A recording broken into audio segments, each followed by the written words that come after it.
Okay, thank you so much for watching the video. And again, thank you for joining us for this mock class in the Digital Business and Innovation major at Tokyo International University's E-Track program. My name is Darren. I'm an admissions officer at the E-Track Admissions Center. And again, we're very happy that you are joining us today. So very briefly, I'd like to ask my colleagues to say hello. Ben, would you like to start? Yes, hello everyone. As Darren said, my name is Ben. I also work in the TIU E-Track Admission Center, and I'm very excited to be with all of you today. Okay, very good. And I'd like to ask Professor Nora to please say hello. Okay, Professor, it looks like you're on mute. Could you please unmute?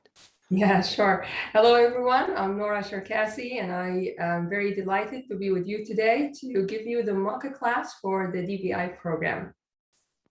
All right, thank you very much, Professor. And we're very excited to hear and see your mock class. Thank you so much. And joining me also are representatives from our overseas offices in Indonesia, Vietnam, and Thailand. Could you please say hello? We'll start with Indonesia. Hi, my name is Ekan. I'm working in TIU Indonesia office. Nice to meet you. All right, Mr. Hiep in Vietnam. Hello, my name is Jordan Hiep. I'm from the Vietnam office. And I will be here to help you answer all questions after the meeting, after the main event. And thank you very much. And Fa from Thailand. Good afternoon, everyone. My name is Fa from Thailand office. So any Thai student that have any question, we will have the session after the mock class. So please feel free to join us. Thank you very much. And also Boom from Thailand. Oh, mute, please. Okay. Hi, everyone. Good afternoon. I'm Boom from Thailand office. Welcome, everyone, to TIU. Thank you. Thank you. And we also have Nalin from the Thailand office. Hello, everyone. I'm Nalin from Thailand office, or you can call me Ploy in Thai as well. So after the session, the main session, if you have any question and you would like to talk with us in Thai language, feel free to join us after the session.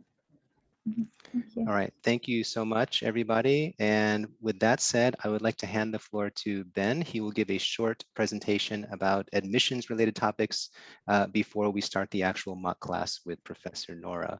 Ben? Yes, thank you so much, Darren. And again, thank you to all of our overseas offices and to Professor Nora, and thank you to everyone who joined us today. We're really excited to have you all here, and I hope that you're all excited to learn a little bit about digital business and innovation. So just to get started, I know that some people joined maybe a little bit after, so I wanted to just go through our outline today. So we just showed you the short video, Intro to TIU, and we are going to do the introductions as we just did, and then I will be giving, as Darren said, a short presentation about TIU. Then we will move into the mock class with Professor Nora Sharkasi.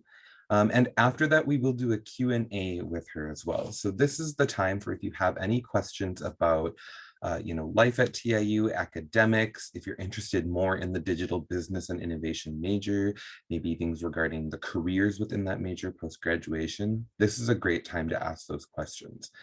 After that Q&A, we'll be doing another one that's more admissions related. So if you have questions regarding admissions, applying to TIU, scholarships, things like that, please save those questions for a second Q&A session. And that's also when we'll be doing sessions in Vietnamese, Thai, and Indonesian in separate Zoom meetings. We'll post the links up there and you guys can join them later.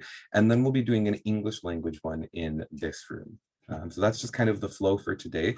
So if you, have any questions about admission stuff, please save those until the very end in our second Q&A session. But I'll go ahead and get started on my presentation. So thank you again, everyone, for joining us today. I just wanted to talk a little bit about TIU's English track program before we kind of get started. So I'm sure many of you know, Tokyo International University is a private university located in the greater Tokyo metropolitan area. We were founded in 1965. However, our English track program began just about 6 years ago. Within those 6 years, we have grown immensely from just over 40 international students to currently around 1,300. They make up about 20% of our student body at TIU, and they come from 68 countries around the world.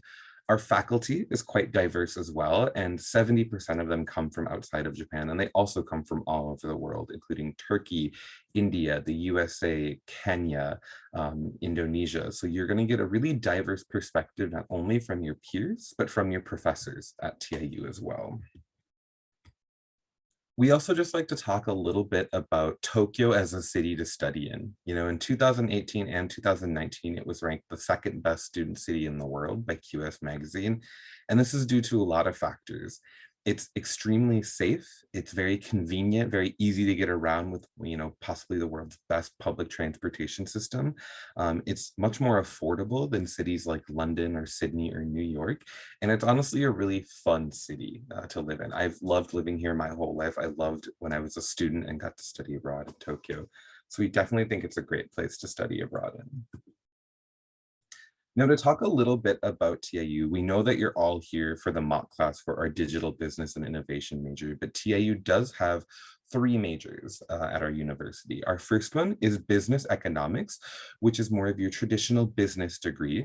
You can study things like management, marketing, finance, things like that.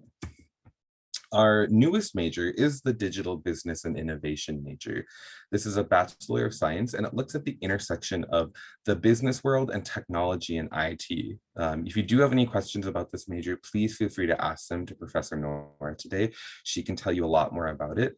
But within this major, students can study things like artificial intelligence, digital marketing, big data analytics, even things like cryptocurrencies.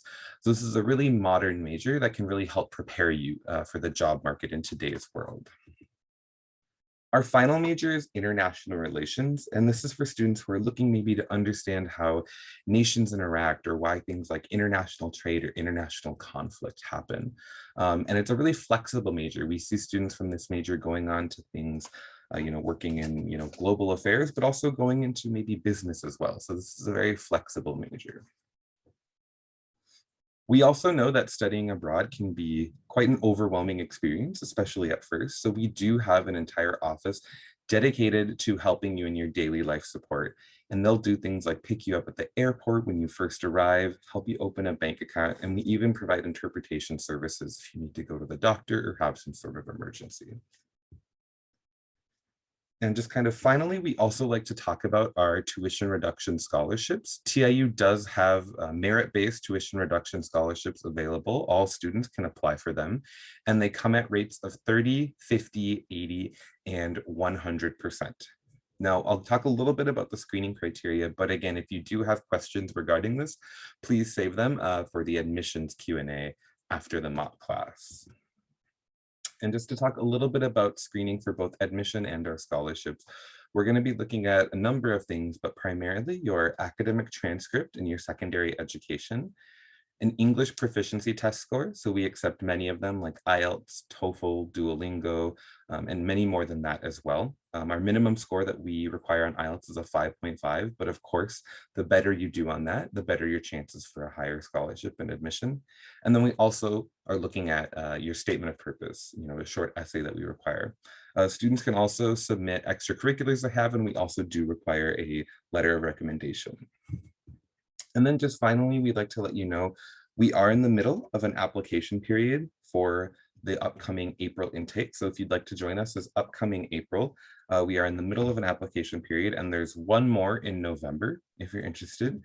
And then we also have 4 application periods for this upcoming September. We have 1 in November, and then 3 more next year in January, February, and April.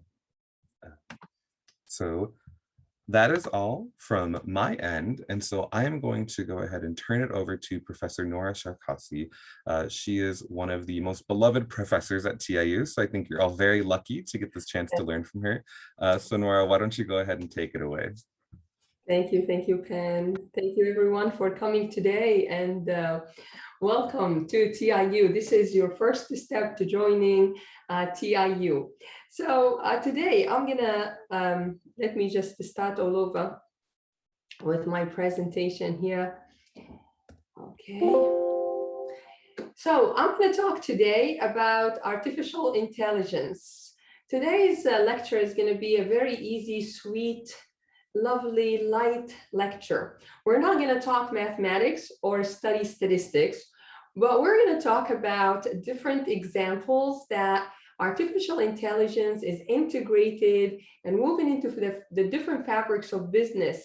So as you guys know, in DBI, in Digital Business and Innovation Program at TIU, we have different concentrations. And in each concentration, we have 1 or 2 courses that focus on applications of artificial intelligence or machine learning, deep learning. So if you've ever heard of these concepts, this is what we do at TIU. If you've never heard of these concepts before, then this session is I hope is gonna be interesting for you. So today I'm going to talk about an introduction to artificial intelligence and data analytics. We can't talk about artificial intelligence without talking about data and data analytics. Before I begin, I would like to ask any of you if you would like to share with me whatever information that you know about artificial intelligence, your knowledge of it, any definition, anything that comes to mind, if you would like to share anything right from the beginning before I start my lecture. Anybody would like to share anything? If you guys are shy, it's okay. I'll just start with my lecture. Well, Professor, the participants are able to message us, the panelists, and we did get one message saying, "I love AI." Oh, okay. Good, good, good. And another student mentioned hackathons as well. Oh, okay. Okay, good, good, good. All right, I'll move on then. So it seems like we have some of the, my knowledge, it is implemented with the neural networks. That's correct, yes. So I can see here also somebody is writing on the Q&A. So thank you so much. That's right. It has to do with the neural network. So we have some participants here today in class who already know a little bit about artificial intelligence and some who are probably looking forward to know a little bit more. So artificial intelligence. Artificial intelligence is basically the science of making the machine as intelligent as a human. So it is about machine intelligence as opposed to human intelligence. You probably think of human intelligence as a very smart human who can do very sophisticated mathematical equations and statistical analysis and so on. But in fact, human intelligence is way much more complicated. It's about decision making, decision that you make on whether to cross the street right now or to wait, to take the precautions before crossing the street. This is the kind of intelligence is also considered as the very weak and narrow intelligence at the very early stage of a spectrum. If we're looking at AI, in fact, we're gonna define it as a spectrum where we have at the very beginning of the spectrum, we have the weak intelligence, the narrow, we call it also intelligence. At the mid of the spectrum, we're talking about the strong intelligence. And then at the very end of the spectrum, we're talking about super intelligence. So where do you think we stand as scientists, as humans right now in the area of artificial intelligence? Do we stand at the very beginning of the spectrum or at the mid of the spectrum or at the very end of the spectrum? Anybody knows, would like to share with us? Just take a look at the chat. All right. Okay, so I can see here that in the middle, okay, I can see more at the end and I see more at the middle of the spectrum. Well, I probably meant to give you a very naive example at the very beginning so that I will see if you really know where we stand. In fact, we stand still at the very early stage of the spectrum as humans, even though we have arrived at very sophisticated algorithms and highly precise predictions using neural networks, and I'm going to go into neural networks in a bit. But we are still at the very early stage, or a very early road in this journey called artificial intelligence. So there is a lot to be done. You know how old is this area, artificial intelligence? How old is it? Like how long it's been around? How many years been around? Let me check the chat. 10 to 20 years, 10 to 20 years, maybe 1900s. Okay, nice guess, 100 years, 30 years, 10, 15 years. Anybody has 60 in there? 90. In fact, it is 60. It is, no, it's not. Century is 10 years. In fact, some of you are quite right. I'll tell you why. This science, the first, some claim that this science has been around since the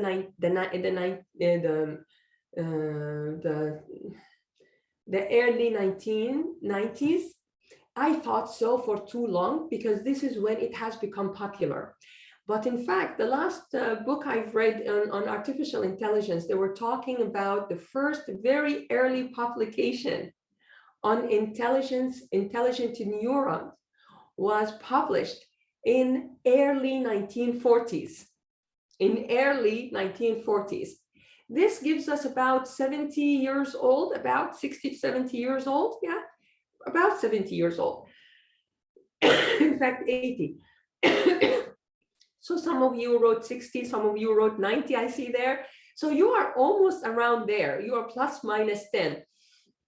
So you are almost there. This science is still new. When we're talking about the science that has been there for only 60, 70, 80 years, that is still fresh. You know why? Because at in the early 40s, there were not many computers. That was just an imagination of what artificial intelligence could be, or what an intelligent neuron could be. But then later, when we started having computers in the 60s, and later when we had the first most popular publication in neural network, it was in the early 90s, in fact, where scientists started paying attention to a neural network. And the neural network is nothing but trying to mimic the neural system of a human brain. So how is the neurons connected to one another in a brain, and exchanging signals in different layers so that it can be adaptive and it can help us make decisions? This where this computational bio-neural network system has come to birth. However, in the early 90s, the computer power and the processing power wasn't ready for the algorithm. The algorithm was a bit complicated. It required a long time to process. If some of you are using Excel, for example, for optimization problems, if you ever used under the data tab on Excel, there's something called solver. If you ever use solver with Excel, you'll find out that it takes quite a while to run. So you could imagine how long it used to take for scientists in the early 90s. And that time, computers would take them a day or two to get the result of the first run. So it was there, but it wasn't mainstream. If you guys ever heard of the technology adoption model, we always talk about the mainstream when we're talking about an adoption on a very big scale. Everyone is using it. It's accessible in terms of financially accessible, in terms of easy to use, understandable, the knowledge is there available, and so on. So it wasn't really popular until early century. So I see some of you said, oh, less than a century or around a century. You're kind of right, because you've heard of it just recently, because just recently it has become very mainstream and popular. All right, will this mock class be recorded and then sent to my email? I have a problem. Okay, yeah, so I think I'll have somebody to answer your question on that. All right, so that is the history of artificial intelligence. And of course, I'm sure you guys are looking up other programs in business right now. You're still on the decision-making process, and you probably will rarely run into a program that is a hybrid program that molds together and intertwine together an artificial intelligent or business-based artificial intelligent application. So this is our program here at TIU. Artificial intelligence is, as we said, is the ability of a machine to make decisions in real time, not, excuse me, can I just take a minute or two or an hour or two or a day or two or a week or two, or back in the time, a month or two in that before the 1990s to make a decision? That was back in the time. But right now, the machine is making decisions instantly. Imagine how many milliseconds, I'm talking about milliseconds, does your Facebook page take to upload a very personalized Facebook advertisement served only for you? It takes milliseconds, right? So this is how strong it is right now. And yet we are not on the mid of the spectrum. We're still at the very early stage of the spectrum. So it takes now systems that are based on artificial intelligence about milliseconds, just as much time needed to load the page, the web page, to make decisions matching an algorithm, matching your browsing history of what you've been interested in the past. Right now, I think they keep a record of only 2 months maximum. So this is what they say. So they kind of look into your past history, browsing history for the past 2 months, crunch that, and try to match that with an advertisement that is served only for you, personalized for you. Of course, you already know that the advertisements that served on your Facebook profile is totally different than the advertisement served on my Facebook profile. So basically, this is what artificial intelligence. Artificial intelligence could be understood in a spectrum. We are still at the early stage of the spectrum. So guys, you are the generation that can lay the foundation ahead for the future, can consume also these algorithms as business managers to make better decisions and seize opportunities for their business, either profit or non-profit also organization. Okay. So now, let's proceed with the relationship between data analytics and artificial intelligence. Anybody would like to share with us anything that they know about data analytics, or the level of your knowledge in data analytics, or if you've ever had any experience working with any algorithm in data analytics? Anything that you guys would like to share on the chat? I don't want to be the only one talking here. Of course, if we were in a classroom setting, you would be talking just anybody? Okay, so I'll keep talking then.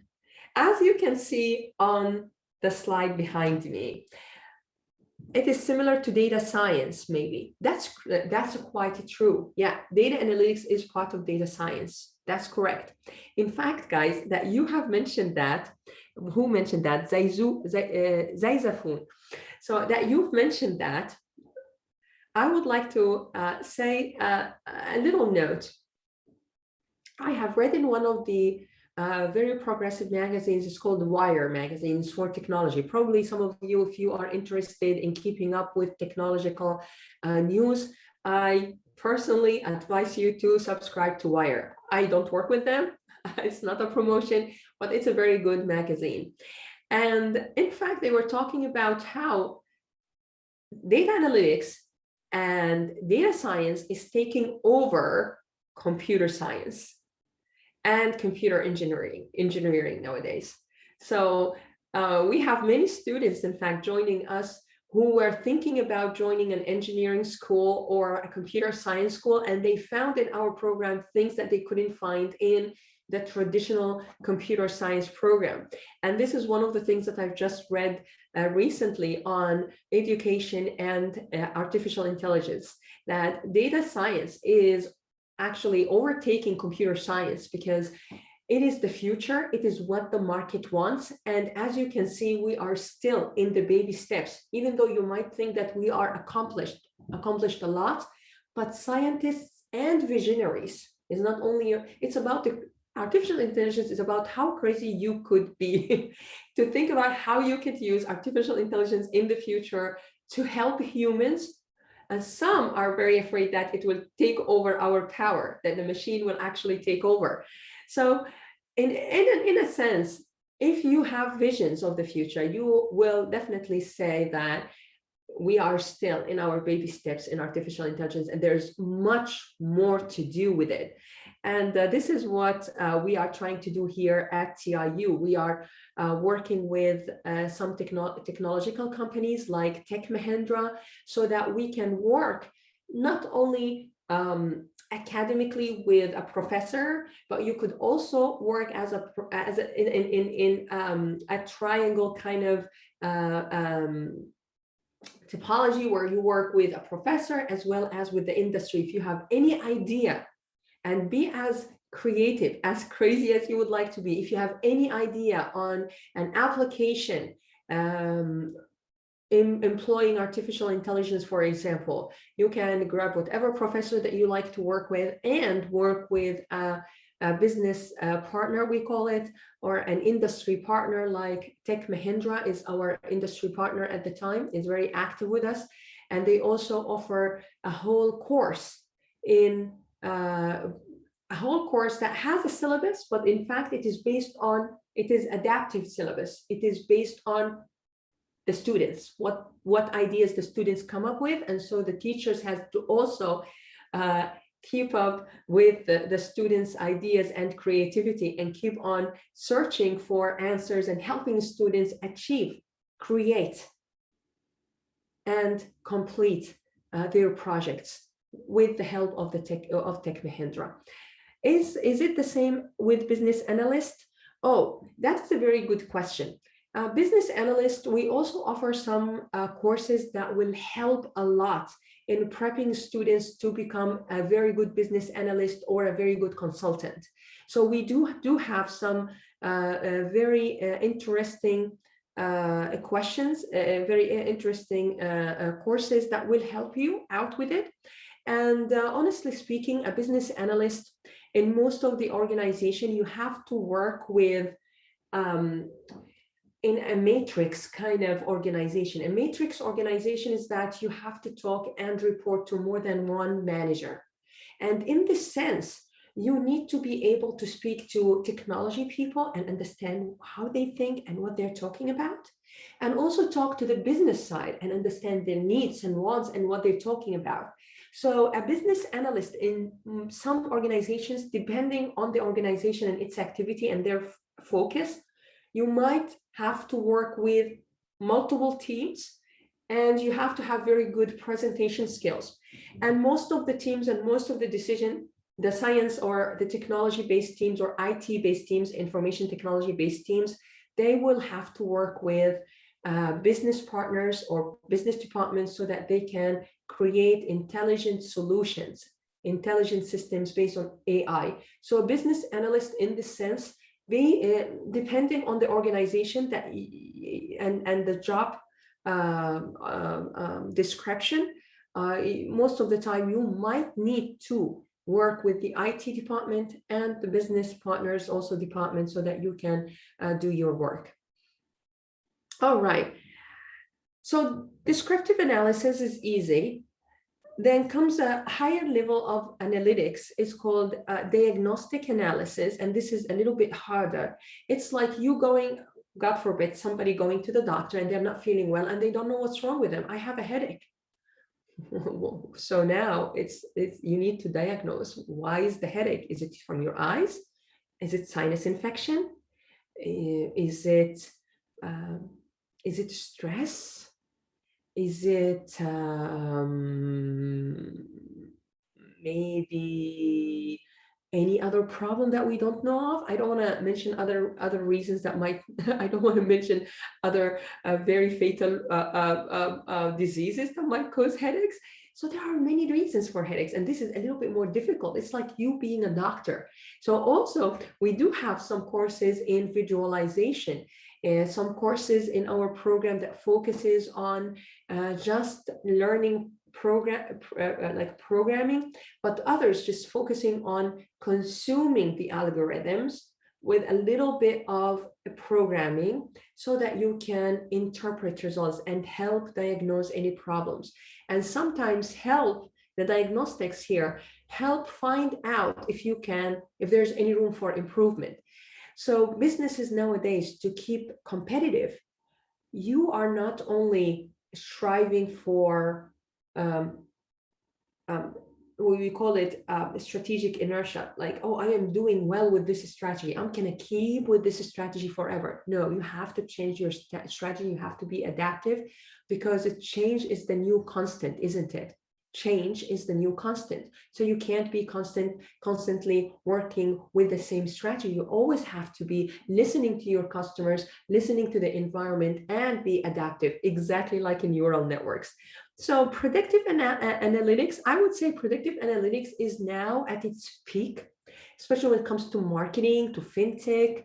It's one very important skill. And I have seen multiple papers comparing different techniques. And so far, and contests also, there are still some very popular contests running with Google, and the still neural networks wins by far. That it's very precise, very adaptive, and it just gives us the result that we need real time. Prescriptive analytics, this is where humans are needed. You can't just not have a human soul in the decision making. A human is very important into the fabric of business, because they understand the context better than the machine, and they could intertwine different artificial intelligence systems together under the umbrella of big data. Because if I ask you about big data, what do you know about big data? I will ask you right now, if you have anything that you would like to share with us, please share with me. I will open up the chat so I can take your, how do we link AI and business together? Oh, I will show you right now, how do we link AI and business together? This is a very good and interesting question. I will show you some examples where we are using AI in business. In fact, it is already connected. A very simple example was Facebook. Facebook is a business. So Facebook are using AI as a recommendation system so that they can recommend personalized advertisements, digital advertisements for you. AI is used in so many different areas, and I'm going to give you some examples right now. So if I ask you, what do you know about big data? What is it about big data that makes it big data? What's the definition of big data? What do you know about big data? Let me check if anybody would like to check to share with us. It's the food for AI. Oh my. What's the name? Zakaria, if I'm saying it correctly. I hope I'm saying it correctly. Zakaria. Oh, awesome. It's the food for AI. I have never had such an answer, and I'm going to use it from now on, Zakaria. Large and complex. Yeah, it is large. It is complex. Large and variety of data to analyze. Yes, variety, diverse, coming from different sources. Exactly correct. So it is the food for AI. It is complex. It is big, but it also comes from different sources. It can come in a form of a text, video, audio, and even geographic information in coordinates, weather forecast, and so on, all put together to help us make decisions. So it's not only big in terms of a volume, but it also diverse, comes from different formats, different structures. All right. And data analytics is very important because data analytics focuses on not only we want to collect data per se, it's actually more difficult to decide on the right data. What is the right data for my analysis? Exactly like the first step when I told you diagnostics is more difficult. What is the problem? How can I make it better? Everything is working fine, but maybe there is room to even make it better. These are the more advanced questions that we cover in our 400 level courses. Everything is all right. We give you a case study where everything in the business is okay. Everything is running okay. And then we tell you, your challenge is how to make it even better. So this is the kind of questions that are even more difficult. When somebody comes to you and tell you, I have a problem, this is 90% of the solution. Well, when we put you in a 400 level course in a position where we tell you, here's the case study, look, here's the data, everything is okay, but how can you make it better? And then we can show you at the end all together. We can work together slowly so that we can show you how we can make things better. And this will help you in the future always question, yes, this is good, this is working out fine, but maybe we can still make it a little bit better. Okay, so right now I think I have a question for you. So to make it a little bit more interactive, but before that, let me read a little bit. Van Son said, big data is a collection of data that is huge in volume. So it's in terms of volume, it's huge. It's growing exponentially. Also, the growth of it is exponential. So you can imagine how many million pictures are uploaded daily on Instagram. So this is the kind of exponential growth we're talking about. And it's a data that's all large in size and so complex and all that. So this is a neat definition. I was looking more for our definition where I can stitch the concepts from each one of us a little by little so that we can put it together. But this is, you kind of stitched all the things that we just mentioned right now and summed it up in a very nice way. Thank you so much, Vincent. Let's start then with the poll. If Ben is still with me, what's the difference between data analytics and AI? Now it is your turn to answer. I haven't mentioned that much, but let's see what your answer will reveal. Let's see. As I'm not sure if you can see let me share the screen. No, people are, yeah, you were good. People are voting. And they can see the voting as we are progressing, or only me can see the voting, the host? I don't know if they can see who is voting for what, but okay. They can see that the answers are changing. Okay, so I can't share my screen. Okay, but it's okay. It looks like they can see it. We have a participant saying that they can see see it. Yeah. Okay, so I'm gonna I'm gonna work now as a commentator. All right, so far we have A is about 8% of us, 10% of us. B is about 30%, C is about 49%, and D is about 12%, and so on. So when is the poll over? 65 participants only. We can end it whenever, but we currently are sitting at about 70% of people have voted. So okay, so let's wait until 80%. I would like to hear from 80% of us. So far we have 70% participated. Come on, we need another 9%. So let us go through the answers. So the first one is AI aims at finding patterns, all right, in data, while data analytics automates the process. Is it that, or is it the other way around? Data analytics teaches the machine through a step-by-step algorithm, while AI helps empower the machine to recognize its surroundings through computer vision. This sounds to be all AI to me. AI aims at teaching the machine to follow and predict actions, while data analytics help uncover trends and predicts events. Sounds familiar. Data analytics and AI work together in machine learning. Okay, let me take a look. What is machine learning? Machine learning is teaching the machine.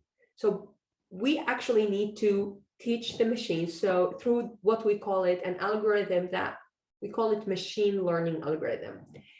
It depends on two very strong foundations in mathematics and statistics.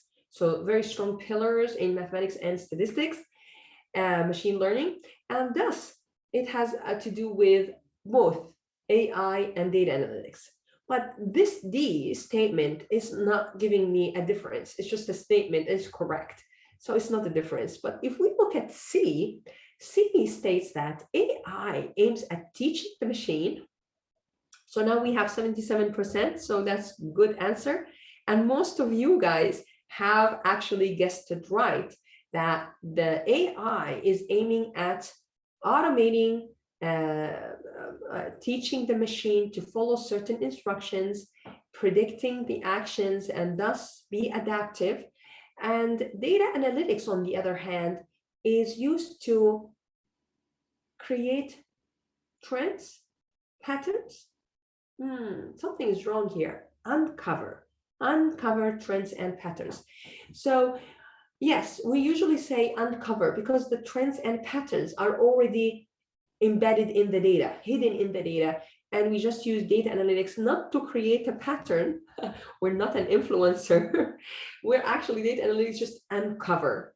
So we uncovering patterns and in the data. So this is why with data analytics here at TIU, we also focus on visualization. We have two very distinct courses. One of them I teach, in fact, and I teach a very important software called Tableau. I'm not sure if any of you who are very good in this field have ever heard of Tableau as a very popular software in visualization. While we have also a professor from Russia, he also teaches Python for visualization, and Python is a programming language. Python, as in is a name of a snake, so Python. So it is actually a programming language that is very powerful and strong, very popular in data analytics, and we use it for visualization.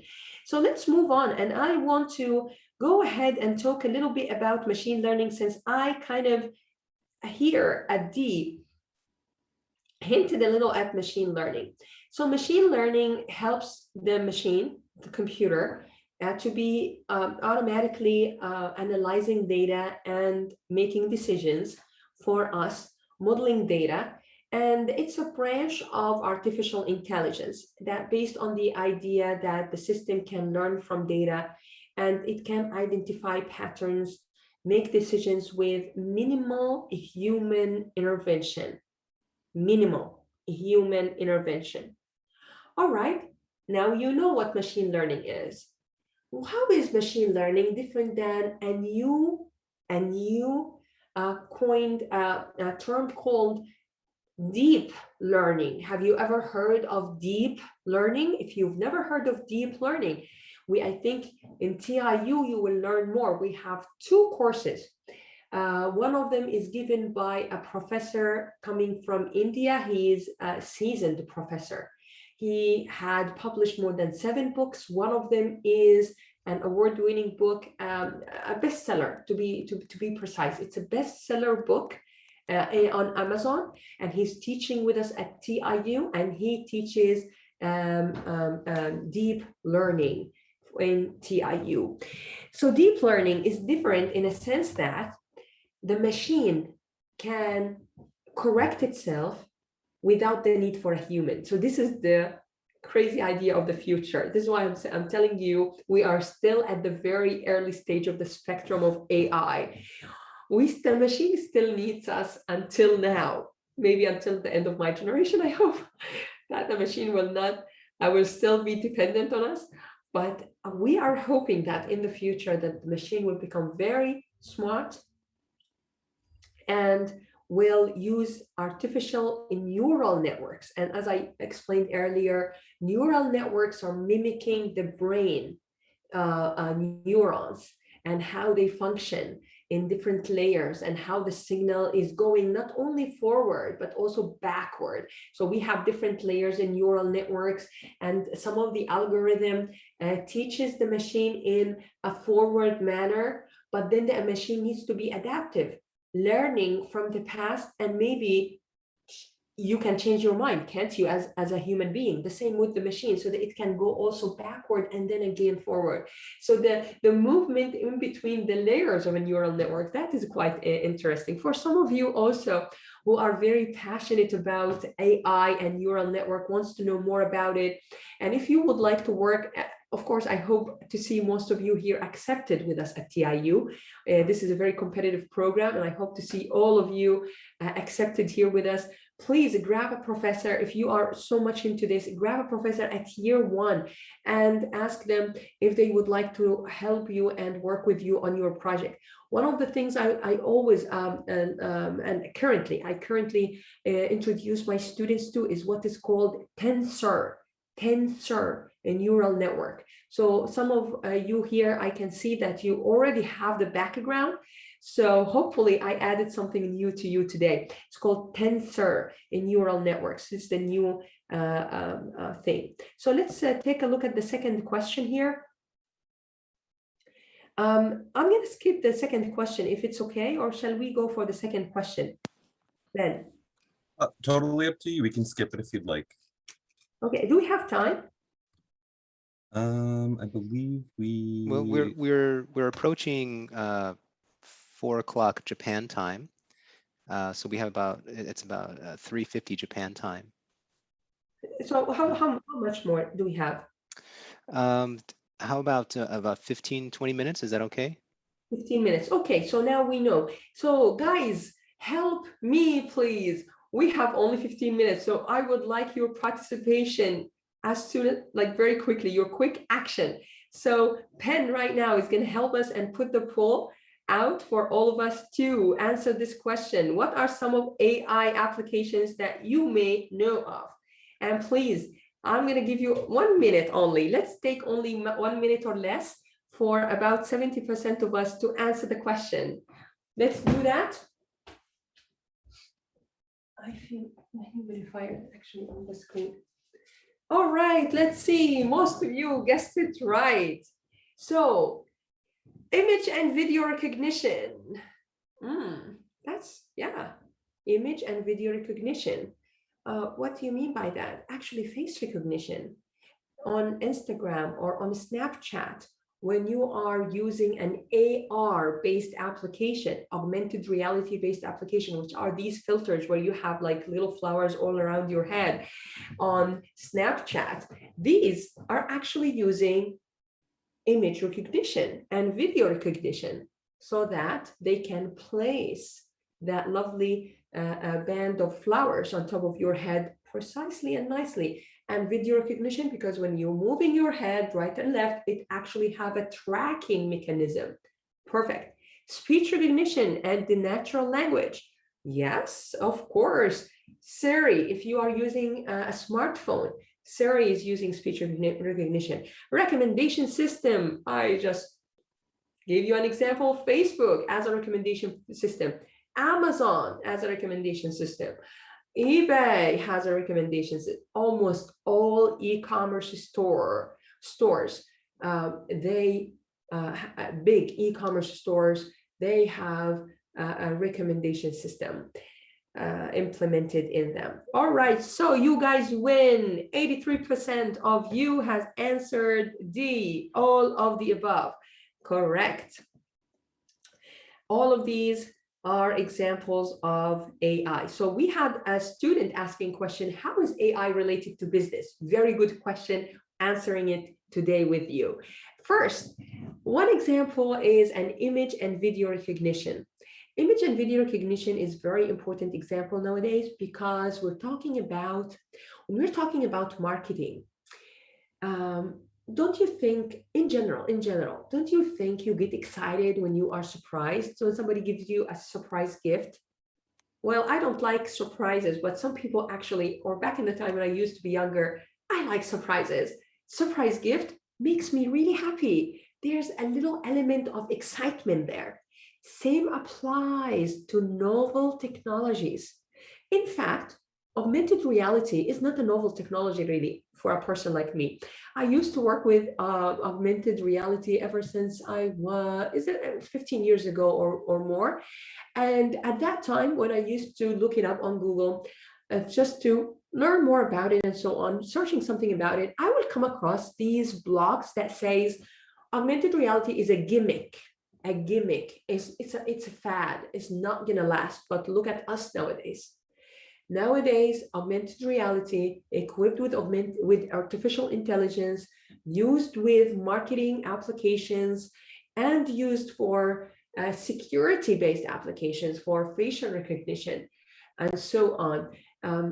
All this gives or paves the way for opportunities in creating employment and building an economy based on technology, a tech-based economy.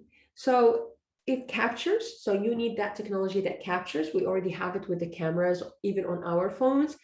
Extraction, or we call it the mapping. Comparison. Actually, I would look at the mapping more at like the comparison. As you can see, with the comparison part, we use the triangular distance, and this is where we're talking about mathematics.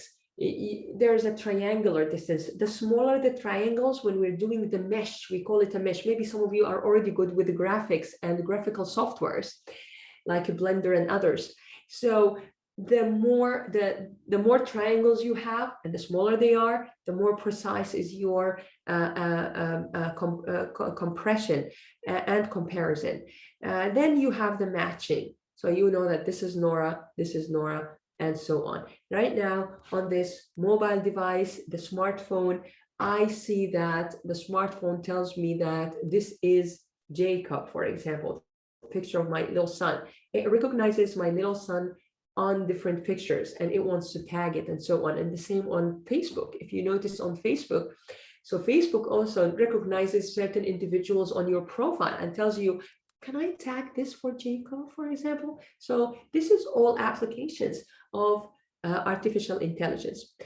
Okay, some of the companies that uses these applications, of course, Google, Shutterstock.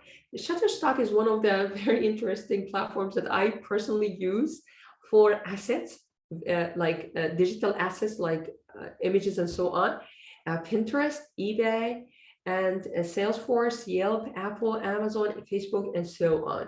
So many different applications. Any of you guys are sharing some whatever you know about it. What are the main goals of AI, depending on which context?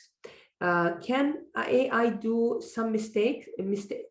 Oh yeah, that of course. AI, you can think of it as an algorithm.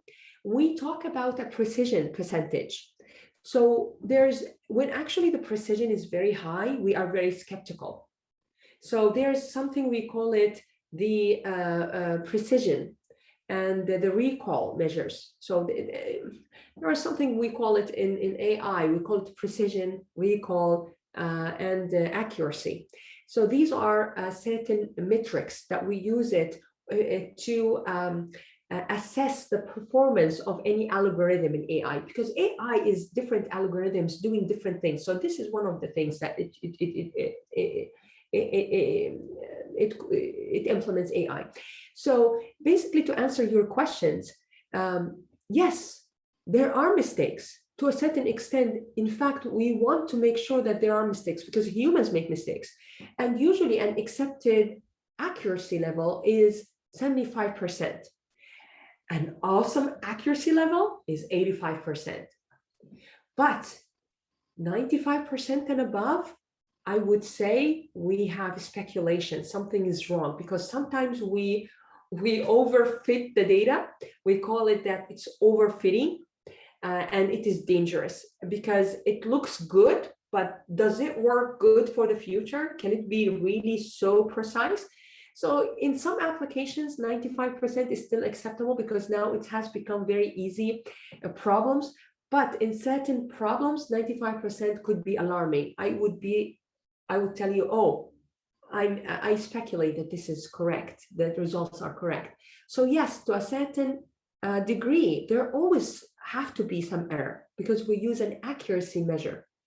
So the accuracy, the acceptable accuracy is between 75% to 85% to 95%. Over 95%, we are afraid that there is a problem with overfitting the data or other different problems. So will AI steal the jobs in the near future? Very interesting question. It will take too long for us to answer. And actually, we open up this kind of debate outside class for students to actually debate that.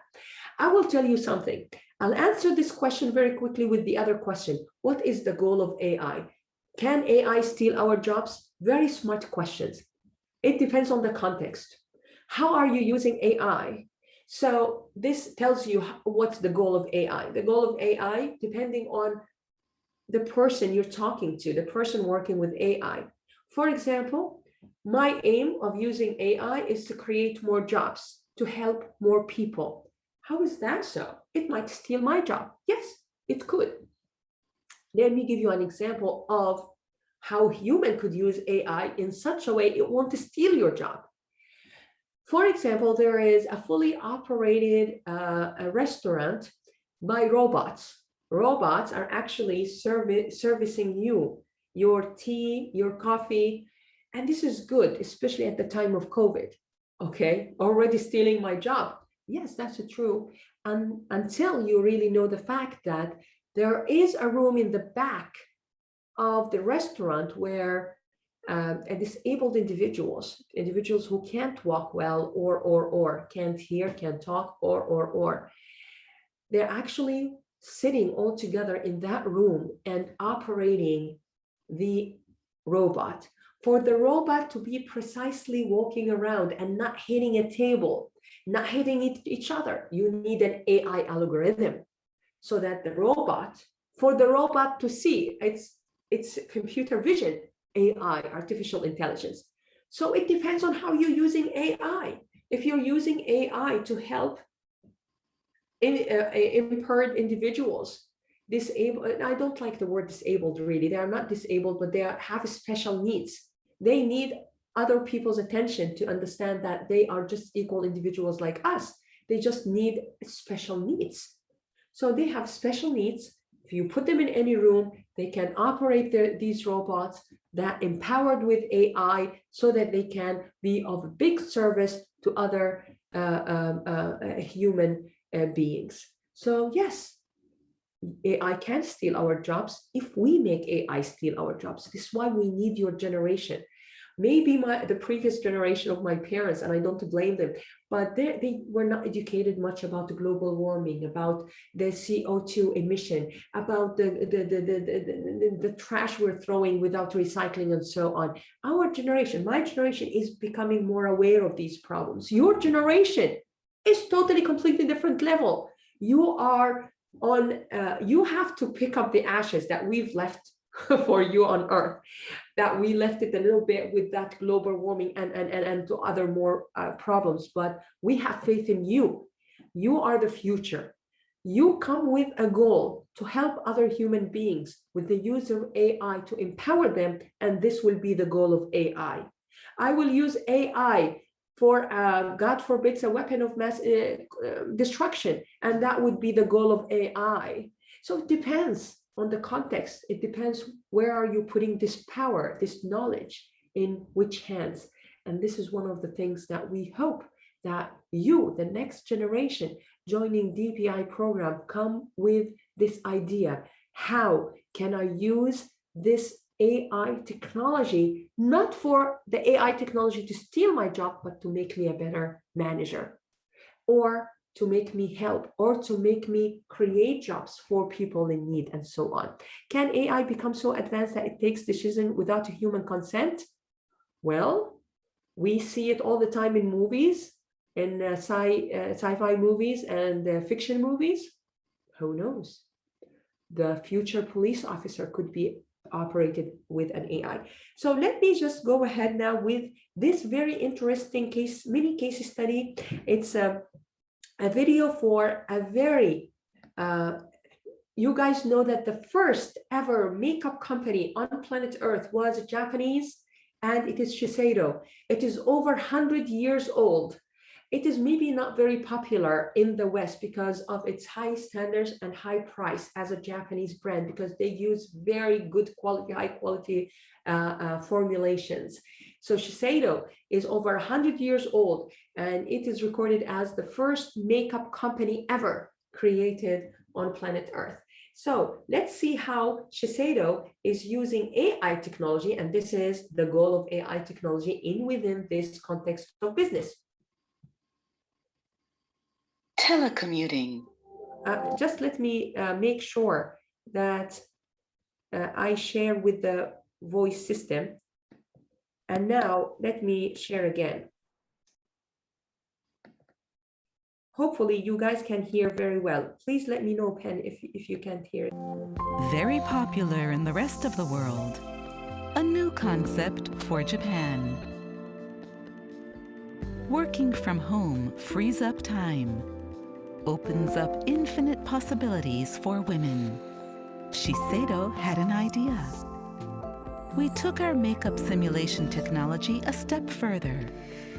Have a web video conference, but no time for makeup? Not to worry. For the first time ever, others can see you as if you have makeup on, even if you don't wear any. Telebeauty. Just click, choose the look, and get down to business. Go natural for everyday meetings. Bold to get undivided attention. Trendy to pitch a new idea.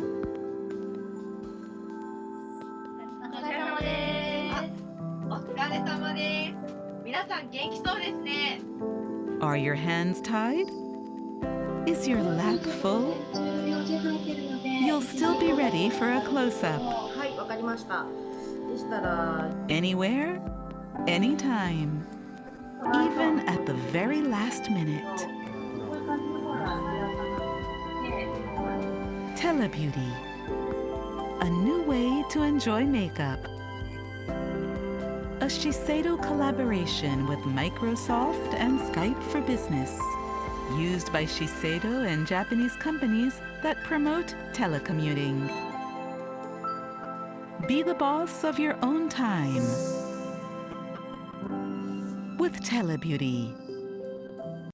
All right, quite a very interesting example. I have some questions on the chat, very interesting ones. Filters. Oh yes, Marie, you guessed it. It's like filters, exactly like filters. But this is the kind of creative ideas we would like to hear from you guys and see if you can start working on it. There's a student saying, to what extent TIU is going to train on the students to have the ability of creating AI-related things after they graduated? As I told you, right from year one, if this is your goal, trust me, you will find that environment and atmosphere and the capabilities at TIU, because we have an industry partner. For example, we have Tech Mahindra right now is our industry partner, and we also have another lab related to Silicon Valley. I forgot the name of the company.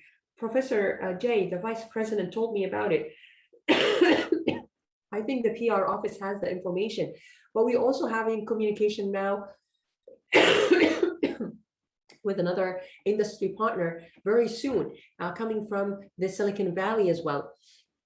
So trust me, if you have any idea, come forward to any professor, myself, other professors that you like, as you are taking classes at TIU, and we can connect you with Tech Mahindra, which is an industry partner. It's a real business, a real company.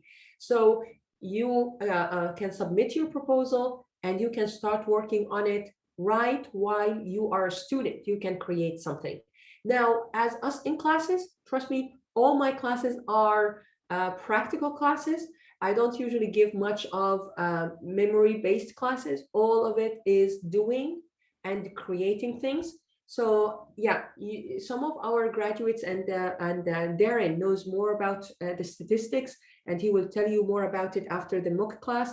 But some of our graduates work with Google, work with Microsoft, some work with Line.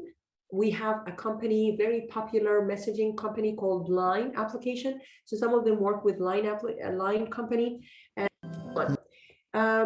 have you ever heard of Japanese company Shiseido? Yes, no, or maybe? Do you mind if we move on from this question just because we are running a little short on time? Yeah, sure. So we're talking now also about the speech recognition. Speech recognition is big, especially if you come to Japan. And at the very beginning, at the very early stage when you are in Japan, you probably don't speak Japanese very fluently. So don't worry about that, because if you have a mobile phone, a smartphone, then you can use mobile applications that can capture speech in Japanese and translate it to you in your native language. And this is how many international students are communicating very efficiently here in Japan, going to the doctor or elsewhere by this kind of applications. I will give you, for example, here, very interesting statistics on how many young individuals on planet Earth are using the feature of speech search, or voice search. So you can see that we have over 50% of individuals with smartphones are actually using speech and voice recognition. Over here, this is actually a screenshot of my own mobile phone, where I am, it's my husband, in fact, using a natural language processing based application on AI, based on AI that capture whatever my husband is saying in English, translates it in a very proper Japanese language, and he can communicate with the Japanese person. If you can see here, this is the Line application. It is also a very popular Japanese company that have a messaging, very popular messaging application. And over here, this is the Line translator. So this is the translator. It's an agent. It's a machine. It's not a human. It's a machine that automatically captures this English, translates it in Japanese, and captures this other person. This is a person, a Japanese person, captures whatever he says in Japanese and translates it in English. Fraud detection is also of a paramount importance, especially when it comes to e-commerce. Nowadays, you trusting in online purchase, but in my generation, when I was at your age, we were thinking not only twice, we were thinking maybe 10 times before we place an order online. But nowadays, this is just the history. And most of the credit companies in a credit network are using AI-based algorithms and application to detect fraud.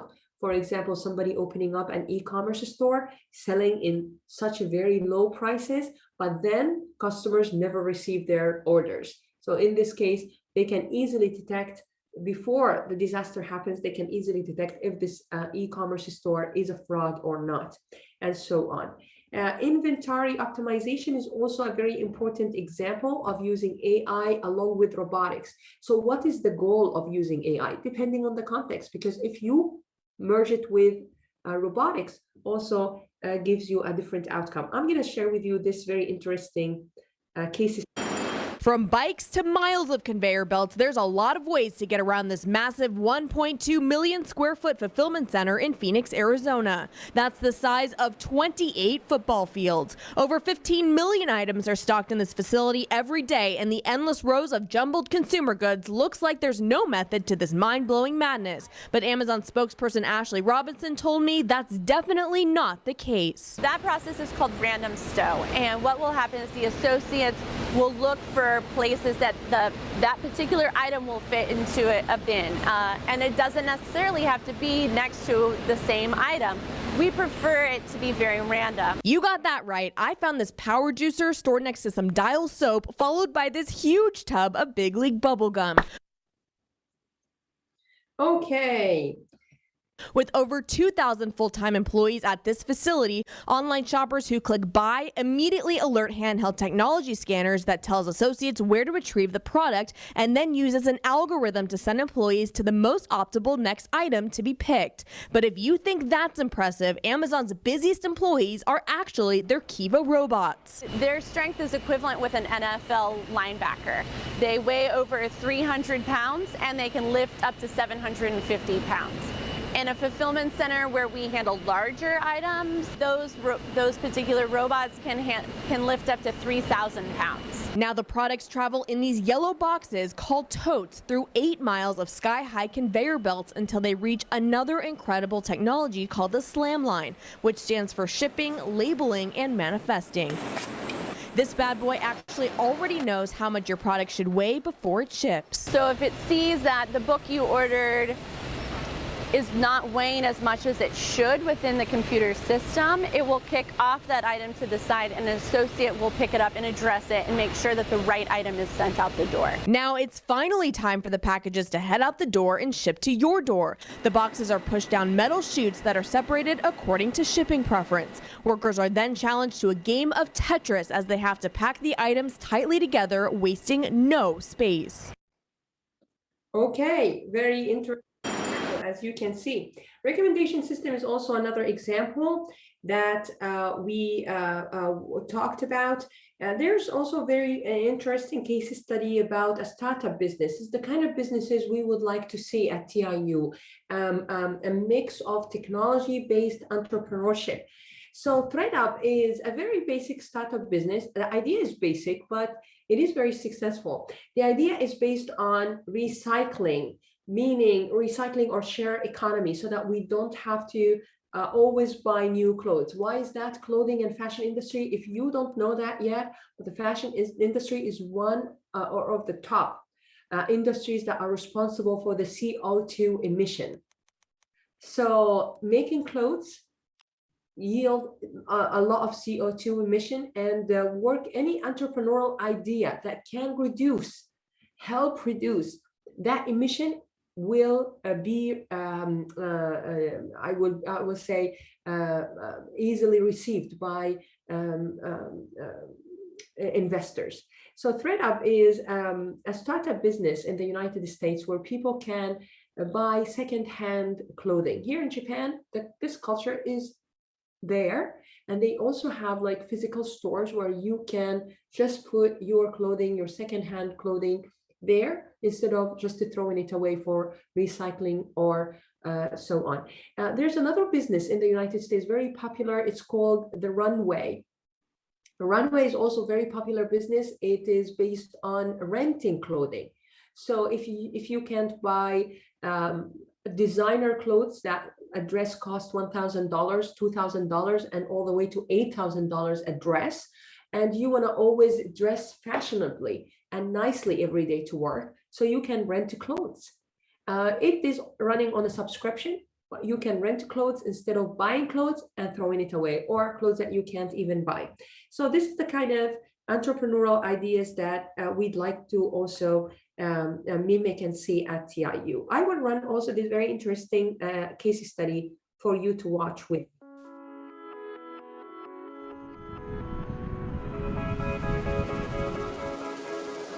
I started Popcom because I was in retail myself for many years, and I wanted to sell my products in vending machines.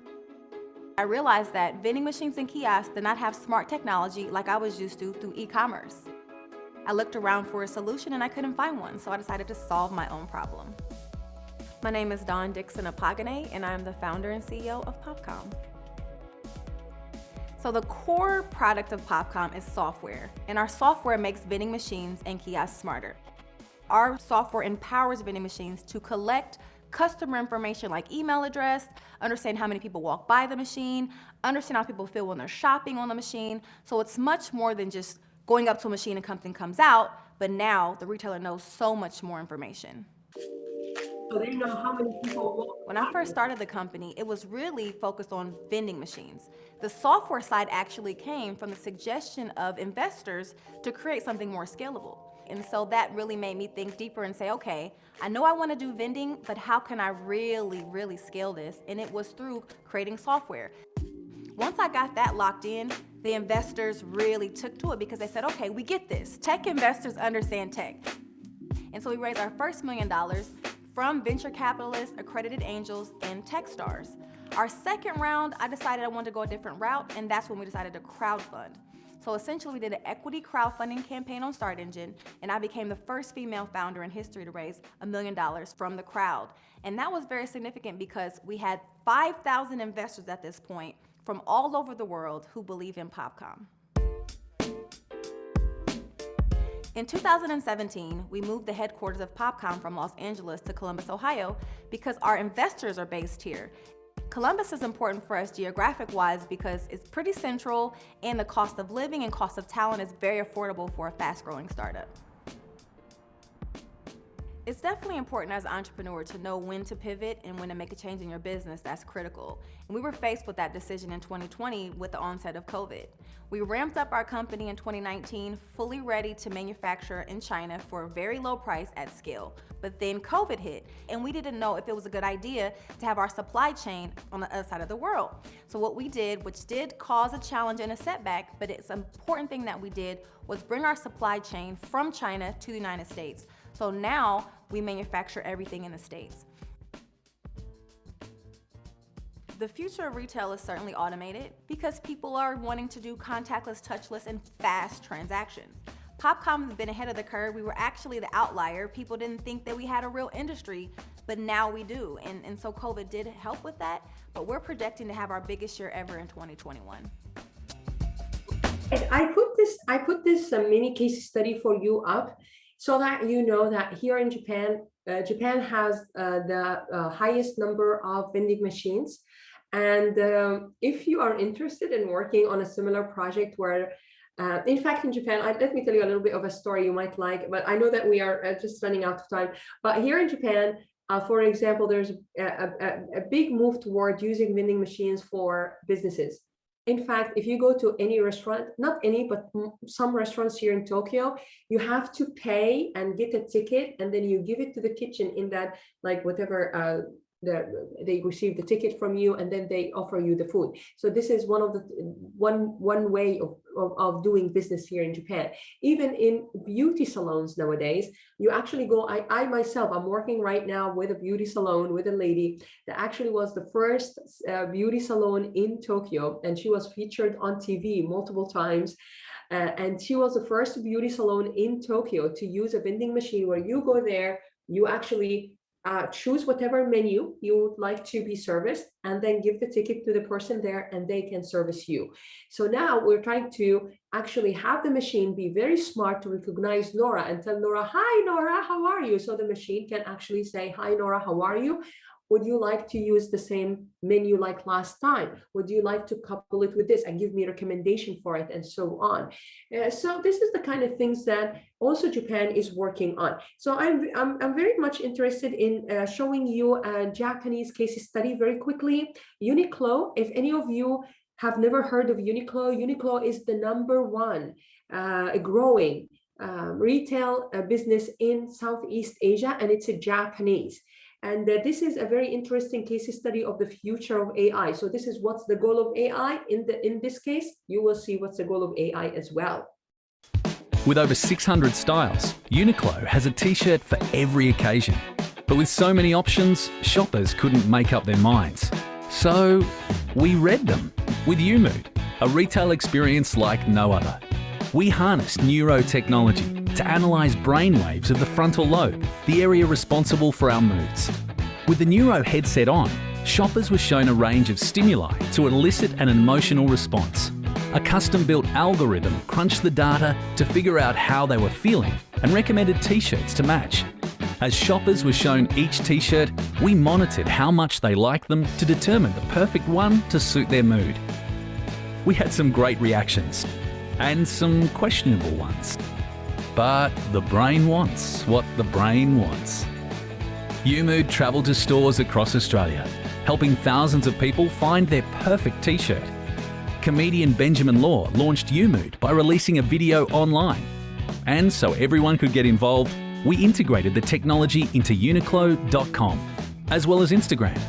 Uniqlo t-shirt sales soared. A new mood's innovative blend of science, technology and fashion got the entire world talking. Mind-reading technology that tells you what you really want. Japanese retailer Uniqlo is using a brain sensor to detect your mood. Pretty cool. So this has not been done before, people. Then the next logical step is using this at home, shopping online. Wow, it reads your mind. Uniqlo solidified their reputation as a true innovator and pioneers in the future of retail. But that's not all we did. There are now talks to roll UMood out in other markets, including Singapore, Japan and China.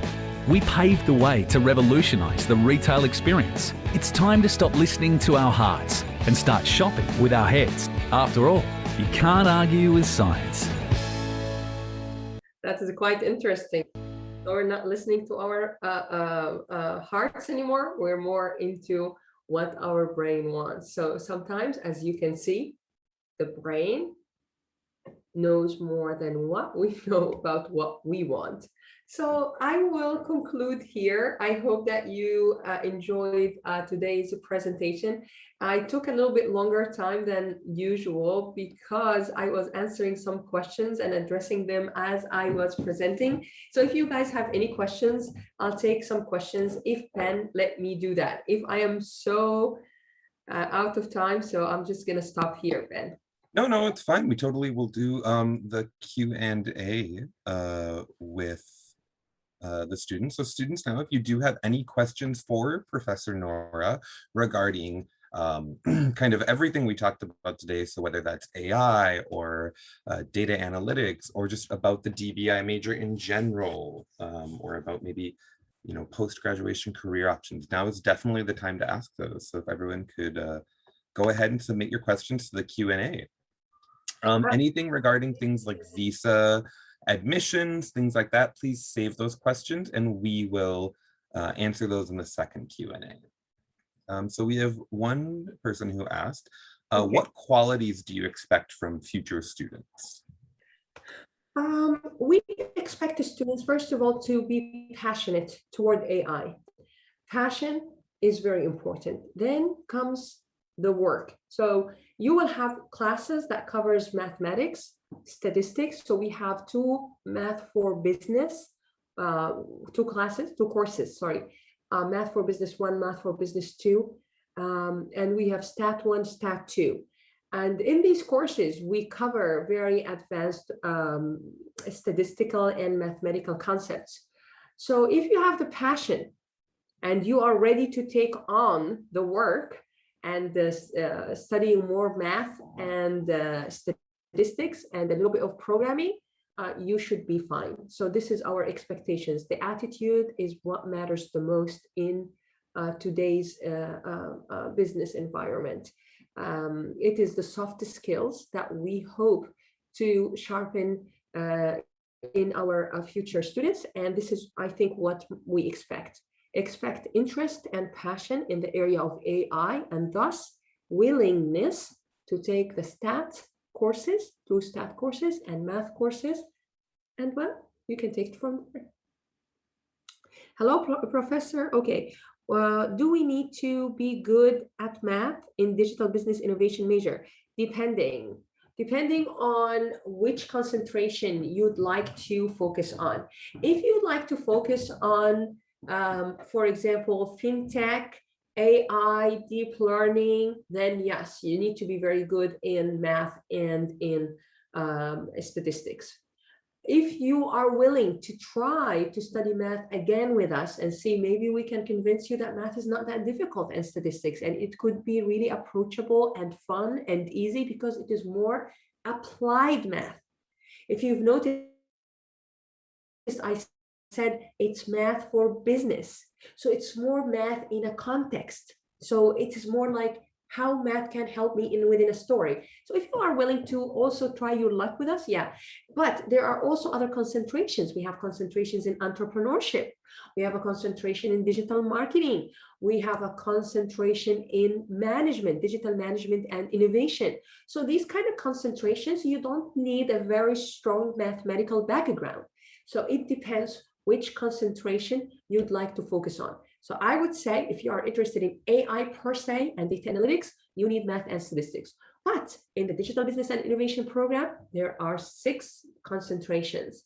Other concentrations available that does not require a very solid foundation in math. Again, entrepreneurship, management, digital marketing. Even though I would say in digital marketing, we touch on AI, I myself teach some courses in other concentrations, and it requires math and statistics. But I would say that you could take a good number of courses at TIU that does not require a very solid foundation of math and statistics. So we've gotten some more questions. Also, I just want to remind everyone, any questions related to scholarships or admission, we'll talk about those next. So please go ahead and save those questions. So one student asked, Porowin asked about post-career options after graduating from DBI.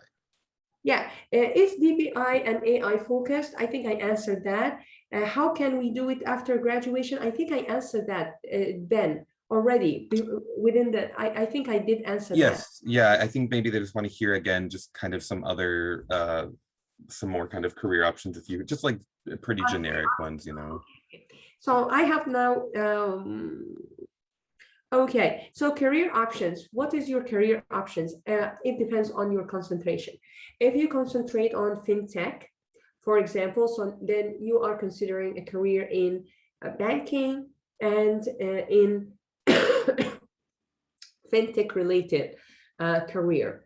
It could also range from a consultant to a business analyst, even if in a fintech concentration. Then we also have a data science. You could also work as a data scientist. I have known one of our students who actually been even a graduate from BE and took so many courses from our DBI program, and yet they were able to get jobs in technology sector. So this is the kind of jobs, data analyst, business analyst, consultant, digital marketing officer. This is very hot nowadays, digital marketing, web developer, because we also have many courses on database and web development and e-commerce. We also work, what else? Programmer. If you would like to work as a programmer, also that door is open for you, because we also offer some courses from basic programming at the very beginning, like 200 level, like on your second year, you could take 1 or 2 courses in programming, in Python and R software, and in C. And then you could take it from there for the next and third and fourth year. So 2 more years of experience doing other projects with other professors, using also programming languages, and then you could also work as a programmer. And we have some graduates who worked in, what do you call it, Rakuten. So they were also hired as consultants. I've seen students hired as consultants, digital marketers. I had one very good, amazing student of mine. Her name is Nada from Indonesia. She actually now working in L'Oreal Indonesia, and she's very happy there. So you could work at digital marketing. She wanted to work in digital marketing and in IT. So she worked in that field as well. So this is the kind of career opportunities that waiting you in business analyst, consultant, in fintech, banking, in human resource. Even you can do human resource and other administration jobs if you take, for example, a concentration in management innovation.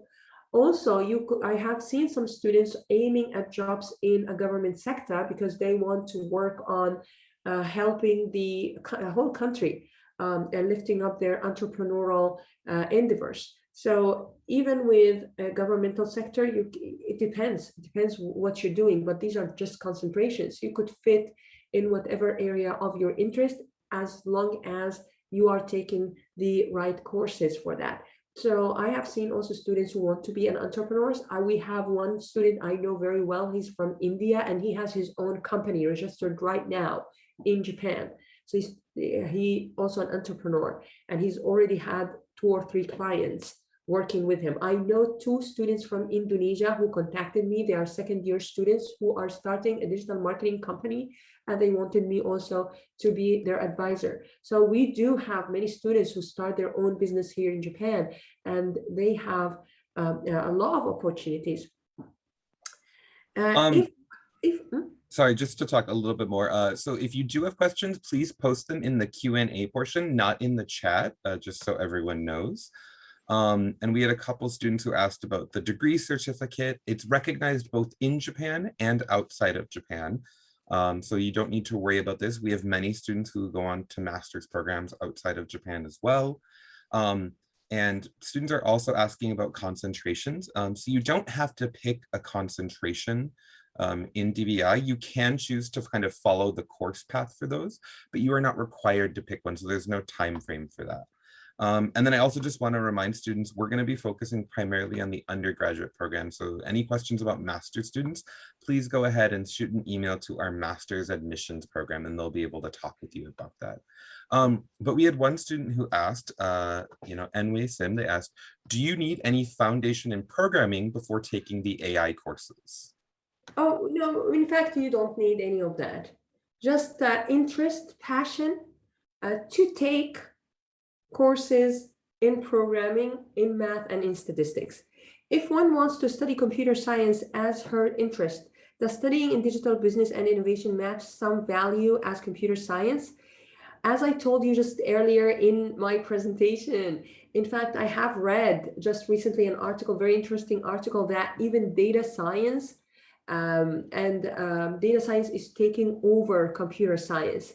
So computer science is probably gonna have to integrate so many courses that we already offer at TIU. So I would say you want to study computer science, but if you're not taking courses in AI in that computer science program, then it's not the future. The future is in AI related courses in terms of computer science interest. So I would say digital business and innovation program offers you that module that is now missing in most traditional computer science programs. And we are seeing an increasing number of students who aim at computer science changing their mind and joining the DBI program because of the diversity of courses that we are offering. We're offering courses in databases. We have a database course, web technologies and design, mobile technologies and development.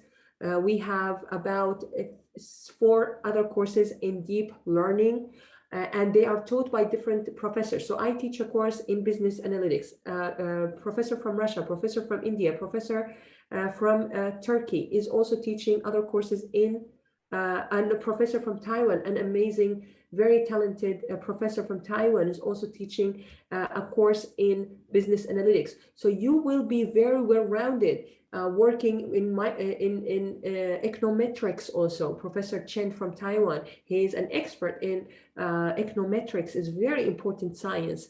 Modeling, I teach a course in modeling. Basically it's mathematical modeling, but call it marketing modeling. So it is mathematical modeling, but in a marketing context. So it is kind of more in context that we teach. So this is also one of the differences that we offer here at DBI. In the computer science major, I learned, my major was computer science back in the time, but then I shifted to IT because it was a new major. And this is what everyone has to do. You have to take the new thing, the new major, because this is the future. And I never regret it. In computer science, I'm telling you from experience, you will be learning data structures and design, all that, big books this big. And then it is all like no context, no story. Where am I going to use it? It's like high school when you're studying math and integration. You actually don't use it in real life problems most of the time. You just know how to do it. But why that scientist made up the science? Why did this science existed? What was the main question? What was the history behind it? Why do we need this? So what are the kind of applicable questions of real life that we could use it to actually solve the questions. And this is what the DBI program offers. It offers you that context, that story, that you can actually use it, even if we're not going to cover all recommendation systems, but you're going to take 1 or 2 examples with me on recommendation system. Then when you go on to working in a company in another recommendation system, you have the foundation. It's not that I've never heard of this. This is all totally new to me.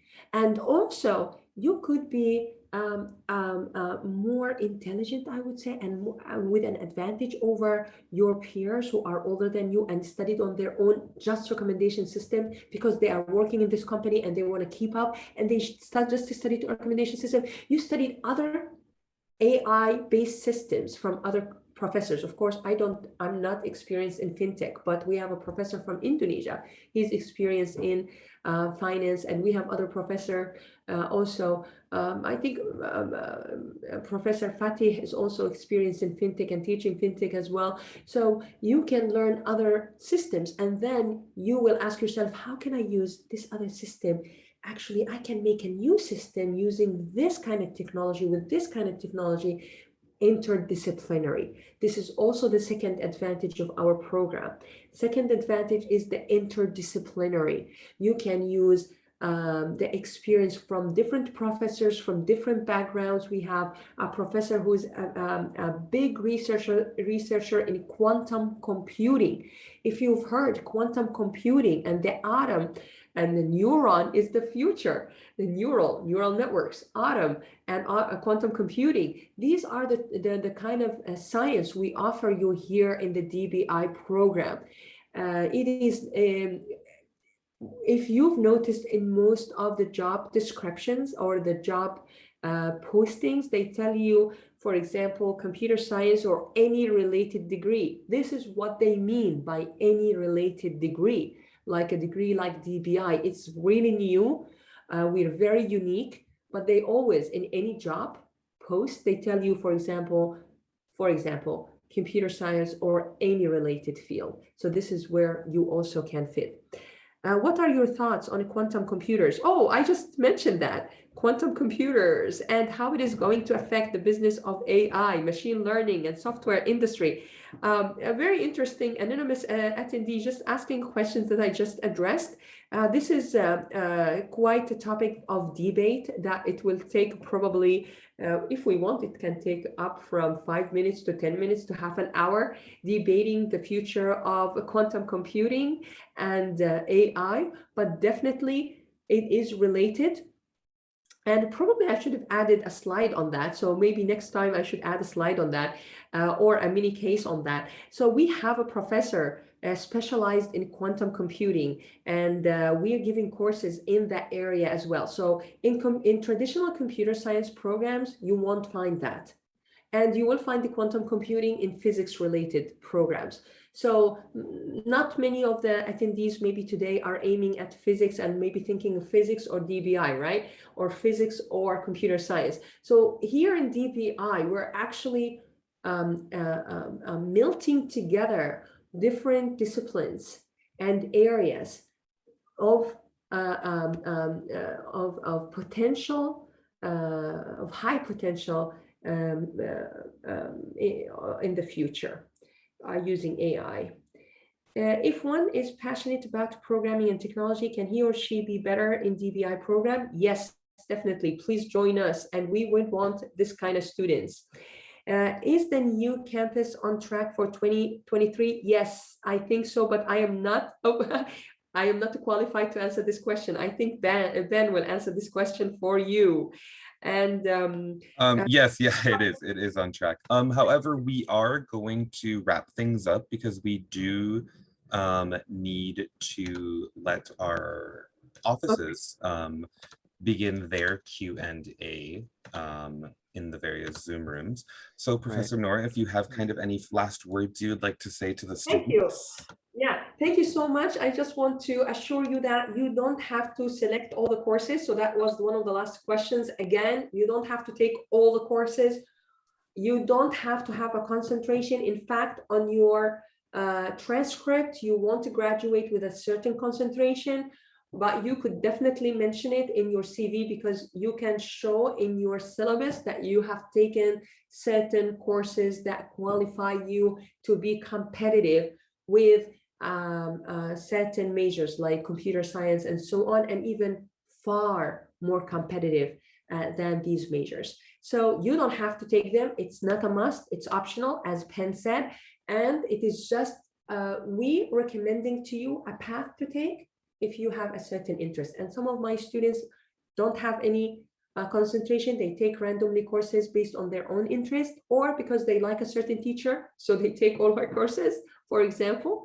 Or some of the students take on more than one concentration, so they, or three, some of them have some in data analytics, some in DBI, and in entrepreneurship. So they select certain courses in each that they like with certain professors, and then they can also manage their schedule accordingly.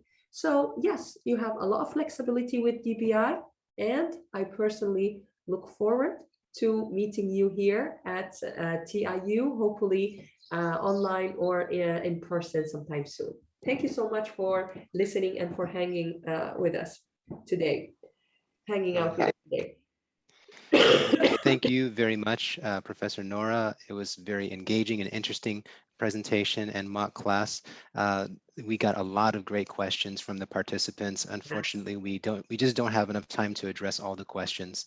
And if you'd like to follow up, please do email us, and you can email the TIU team in Thailand, Vietnam, or Indonesia if you happen to be in one of those countries. And let's continue the conversation. And so thank you, Nora. Thank you, Ben. And I would like to ask the representatives of our overseas offices to please go ahead and exit this webinar and start your separate Zoom meeting if you haven't done so already. And if you would like to have the Q&A in Thai or Vietnamese or Indonesian, please go to the appropriate Zoom link. I've also copied and pasted the Zoom link in the chat, so it should be there. And if you want to do the Q&A in English, you can just stay here and continue using the Q&A tool. So thank you very much, Professor Nora. Again, we appreciate it. Thank you. Thank you so much. So. Okay.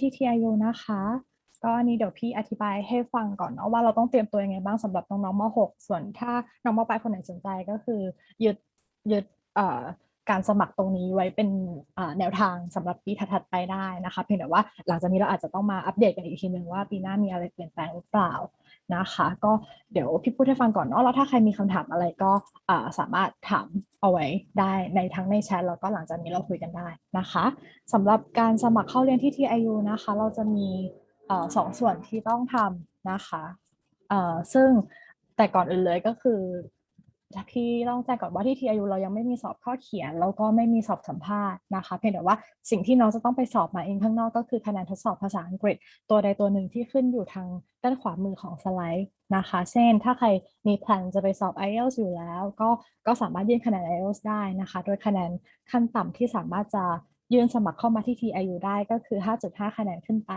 นะคะหรือว่าถ้าจะเป็นตัวคะแนนภาษาอังกฤษตัวอื่นเช่น Duolingo อย่างเงี้ยค่ะที่เป็นทดสอบออนไลน์ก็สามารถยื่นคะแนนได้เหมือนกันนะคะเพียงแต่ว่าอย่างที่พี่บอกก็คือให้ผ่านเกณฑ์ขั้นต่ำเนาะซึ่งยิ่งเราได้คะแนนที่สูงมากขึ้นเท่าไหร่โอกาสที่เราจะได้เปอร์เซ็นต์ทุนที่สูงขึ้นมันก็จะมีตามไปด้วยนะคะทีนี้เรื่องของทุน TIU เราดูจากอะไรเนาะหลักๆเราก็จะดูจากตัวacademic performance ของน้องๆนะคะก็คือ GPA เนาะตอนม.ปลายว่าเกรดเฉลี่ยเป็นประมาณเท่าไหร่นะคะคะแนนทดสอบภาษาอังกฤษแล้วอีกส่วนหนึ่งก็คือตัว statement of purpose หรือว่าเรียงความภาษาอังกฤษที่เขียนเข้าไปนะคะซึ่งที่ TIU เนี่ยเราจะมีการสมัคร2 ส่วนที่น้องๆจะต้องทำส่วนแรกคือออนไลน์แอปพลิเคชันซึ่งจะเปิดตอนที่ระบบเปิดรับสมัครนะคะแล้วก็อีกส่วนหนึ่งคือการส่งเอกสารจริงเข้ามาที่สำนักงานที่ไทยนะคะซึ่งมาดูกันที่ส่วนแรกก่อนนะคะ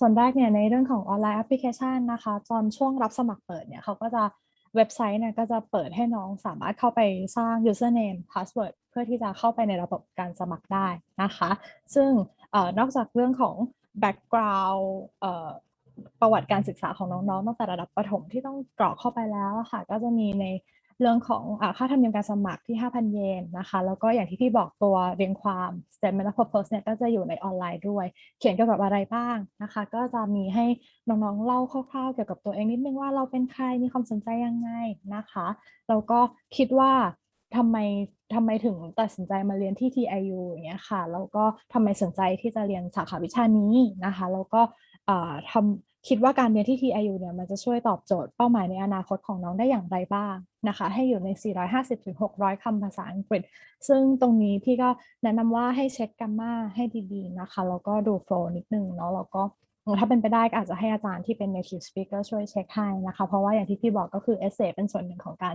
ที่จะพิจารณาในเรื่องของทุนลดหย่อนค่าเล่าเรียนให้น้องๆด้วยนะคะซึ่งในเรื่องของการสมัครทุนที่ TIU เองก็จะมีอยู่ในออนไลน์แอปพลิเคชันด้วยเหมือนกันก็คือมันจะเป็นเซกชันเกี่ยวกับscholarship application นะคะเขาก็จะให้น้องติ๊กว่าโอเคเราประสงค์จะสมัครรับทุนของ TIU ไหมเราก็ให้เราเขียนอีกประมาณ100 คำภาษาอังกฤษนะคะเป็นเหตุผลว่าทำไมถึงคิดว่าเราเหมาะสมที่จะได้รับทุนจากทางมหาวิทยาลัยไปนะคะก็ให้อยู่ใน100 คำภาษาอังกฤษนะคะแล้วก็ถ้าใครเคยทำกิจกรรมนอกเหนือจากการเรียนเนาะไม่ว่าจะไปแข่งขันทางวิชาการหรือว่าดนตรีกีฬาได้หมดเลยนะคะแล้วก็สามารถแนบได้มากสุดไม่เกิน3 กิจกรรมนะคะที่เด่นๆแต่ว่าถ้าให้พี่แนะนำก็คือพยายามหากิจกรรมที่เกี่ยวข้องกับสาขาที่เราจะไปเรียนเนี่ยค่ะมันก็จะดูน่าสนใจมากขึ้นนะคะนี่ก็จะเป็นในส่วนของออนไลน์เนาะทีนี้อีกส่วนหนึ่งที่ต้องทำก็คือการส่งเอกสารจริงนะคะมีอะไรบ้างเนาะอย่างแรกเลยก็คือ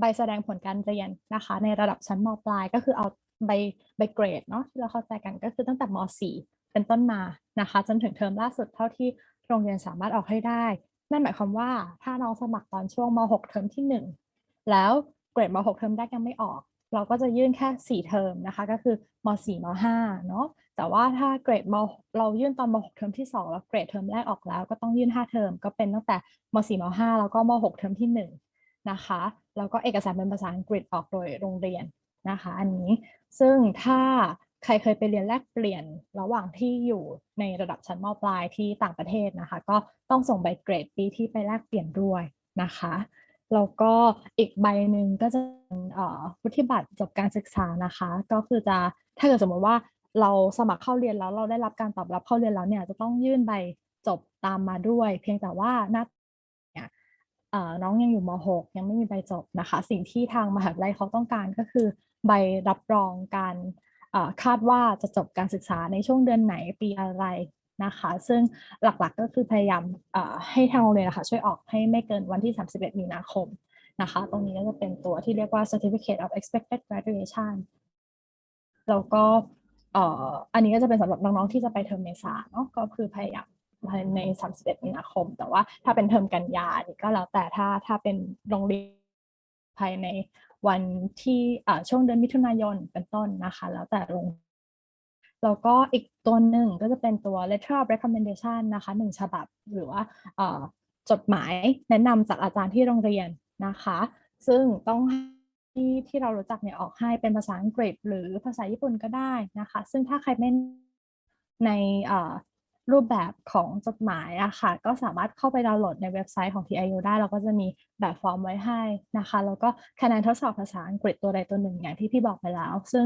แต่ละตัวเนี่ยก็จะมีวิธีการส่งคะแนนที่แตกต่างกันนะคะก็เราก็ต้องไปดูอีกทียกตัวอย่างเช่น IELTS ใช้เป็นตัว copy ได้นะคะแต่ว่าถ้าเป็นอีกPublic Value Program ก็ต้องส่งเป็นตัวจริงนะคะเป็นต้นอันนี้ก็คือข้อแตกต่างเนาะแล้วก็สำหรับการสมัครนะคะที่ TIU เราจะมีการเรียนเนี่ย2 เทอมนะคะ2 เทอมการศึกษาด้วยกันเมษายนฤดูใบไม้ผลิเนาะแล้วก็เทอมกันยายนฤดูใบไม้ร่วงนะคะซึ่งตารางตรงนี้คือช่วงวันรับสมัครของเทอมเมษายนในปี2020ซึ่งตอนนี้เรากำลังเปิดรอบที่2อยู่สำหรับเทอมเมษาก็คือตั้งแต่วันที่15 กันยาไปจนถึงวันที่6 ตุลาคมนะคะถ้าใครมีคะแนนพร้อมยื่นนะคะก็สามารถยื่นรอบนี้ได้นะคะแล้วก็วันรอบสุดท้ายของเทอมเมษาเนี่ยก็จะเป็นวันที่3 ถึง 24 พฤศจิกายนนะคะทีนี้ในช่วงเดียวกันเนาะสำหรับเทอมกันยา รอบแรกเนี่ยจะอยู่ช่วงเดียวกับเทอมเมษาเทอมรอบสุดท้ายนะคะแต่ว่าก็คือเป็นวันที่3 ถึง 24 พฤศจิกายนนะคะเปิดเสียงแล้วก็รอบสุดท้ายเนี่ยจะอยู่ประมาณกลางเดือนเมษายนเนาะก็ถ้าใครต้องการจะสมัครในเทอมกันยานะคะก็ให้เลือกรอบที่เราพร้อมที่สุดนะคะเพราะว่า1เทอมเนี่ยเราเลือกสมัครได้แค่1รอบที่เราพร้อมเท่านั้นนะคะทีนี้ถ้าส่วนใหญ่ใครอยากเข้าไปดูวิดีโอหรือว่าเข้าไปดาวน์โหลดคู่มือการสมัครออนไลน์นักเรียนที่ต้องเรียนออนไลน์อะไรอย่างเงี้ยค่ะสามารถเข้าไปที่เว็บไซต์ของอีกอย่างหนึ่งที่ทำให้หนูรู้สึกว่าอ๋อมันเป็นอย่างนี้ตัวตรงที่พร้อมให้ดาวน์โหลดกันนะคะแล้วก็ถ้าใครมีคำถามอะไรเนาะก็สามารถติดต่อพี่ๆได้ช่วงนี้แนะนำเป็นทางอีเมลเป็นหลักนะคะthailand@tiu.ac.jp เนาะหรือว่าทาง Facebook Inbox ก็ได้นะคะก็วันจันทร์ถึงศุกร์ก็จะมีพี่ๆคอยตอบคำถามให้เนาะเพราะว่าช่วงนี้ก็ยัง work from home อยู่ฉะนั้นถ้าใครจะส่งเอกสารนะคะก็ขอเน้นย้ำไว้นิดนึงว่าให้EMS ไปรษณีย์ไทยนะคะแล้วก็คำนวณวันส่งนิดนึงก็คือสมมติจะสมัครนะคะเอกสารทุกอย่างต้องถึงมือเจ้าหน้าที่ภายในวันที่6 ตุลาคมกับวันที่ลงทะเบียนการส่งเอกสารแต่ว่าวันที่เอกสารถึงมือพี่แล้วต้องเป็นวันที่6 ตุลาเท่านั้นเนี่ยนะคะฉะนั้นเราก็ถ้าใครจะส่งเนาะเตรียมคำนวณในเรื่องของวันเวลาด้วยนะคะตรงนี้ค่ะมีใครมีคำถามอะไรไหมเอ่ย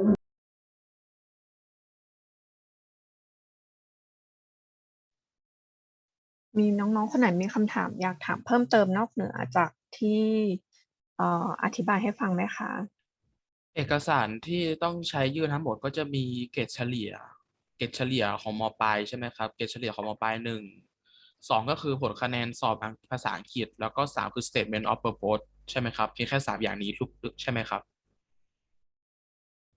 ถ้าเป็นตัวเอกสารนะคะก็จะมีตัว transcript ให้ถึงปัจจุบันที่สุดอย่างน้อยๆก็คือ4 เทอมตอนม.4 ม.5 นะคะแล้วก็จดหมายแนะนำนะคะจากคุณครูค่ะที่เป็นตัวเอกสารกับผลคะแนนภาษาอังกฤษบางตัวอย่างเช่นถ้าน้องไปสอบโทอีกอะค่ะจะต้องใช้ตัวใบแสดงผลคะแนนตัวจริงค่ะแต่ถ้าเป็นการสอบอื่นๆก็จะสามารถแจ้งโดยตรงไปที่ทางมหาวิทยาลัยได้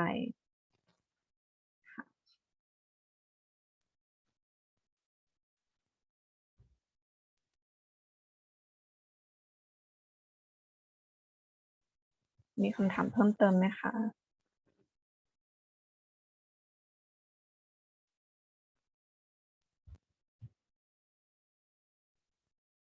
ส่วนเมื่อสักครู่ที่น้องพูดถึงเรื่องของเรียงความอันนั้นจะเป็นในออนไลน์แอปพลิเคชันนะคะคือเราสามารถเขียนเตรียมไว้ในอาจจะเป็นโปรแกรม Word ก็ได้นะคะเขียนเตรียมไว้ก่อนแล้วก็ตัวที่สมบูรณ์เรียบร้อยแล้วเราก็รอให้ออนไลน์แอปพลิเคชันเปิดแล้วเราก็นำcopy ตัวที่เราเขียนไว้นะคะไปใส่ในระบบก็คือระบบเขาก็จะกำหนดไว้ว่าไม่ให้เกิน600 คำจนเกินไปก็คือเกินได้นิดหน่อยแต่ว่าถ้าเกินไปเยอะเนี่ยเขาก็จะแจ้งเหมือนว่ายาวเกินไปอะไรเงี้ยค่ะก็ต้องระมัดระวังเรื่องของจำนวนคำด้วยนะคะให้อยู่ประมาณ450จนถึง600ค่ะ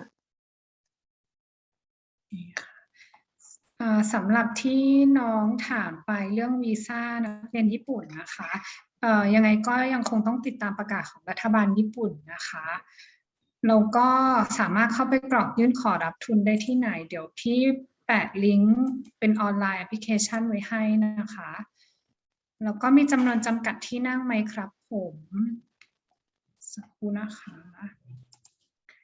เรื่องจำกัดที่นั่งแล้วแต่คณะเลยค่ะอย่างที่สักครู่นะคะ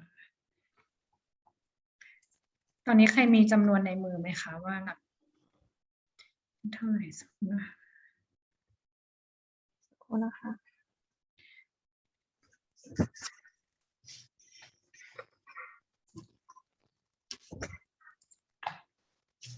ก็สำหรับจำนวนรับนะคะของเราถ้าเป็นเทอม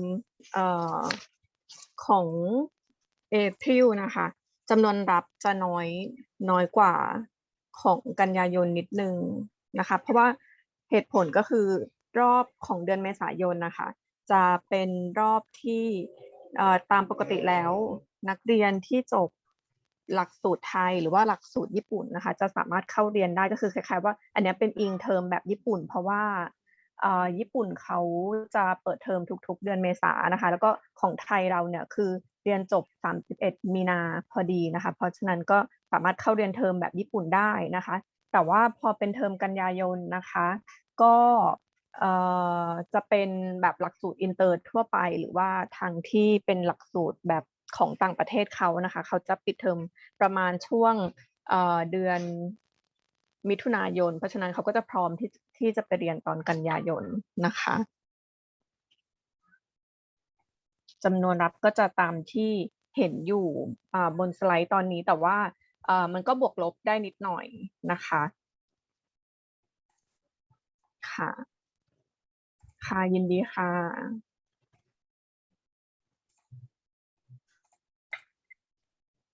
มีใครมีคำถามเพิ่มเติมไหมเอ่ยเรียนเมื่อสักครู่นี้เป็นยังไงบ้างคะสนุกไหมคะมีใครเคยแบบเรียนเนื้อหาประมาณนี้มาก่อนไหมคะหรือว่าครั้งนี้เป็นครั้งแรกใครฟังเป็นครั้งแรกบ้างสำหรับเนื้อหายกมือลองยกมือก็ได้ค่ะอ๋อสนุกไหมคะพี่ว่ามันก็เขาเรียกอะไรคิดตามง่ายเนาะเพราะมันเป็นเรื่องที่เราเห็นในชีวิตประจำวันเราจริงๆว่าปัจจุบันนี้ก็มีการที่เอ่อหลายๆอย่างเขาก็นำเรื่อง AI นะคะมาใช้ในการที่จะวิเคราะห์ข้อมูลของลูกค้านะคะอย่างน้องเวลาแบบช้อปปิ้งใน Shopee Lazada เนี่ยเหมือนเราเคยซื้ออะไรหลังจากนั้นเนี่ยก็จะมีคล้ายๆสินค้าที่เราเคยเปิดดูขึ้นมาอีกเยอะแยะเลยนะคะให้เราแบบเปรียบเทียบหรือว่าอยากซื้อเพิ่มอะไรประมาณนั้นมีใครมีคำถามอีกไหมคะ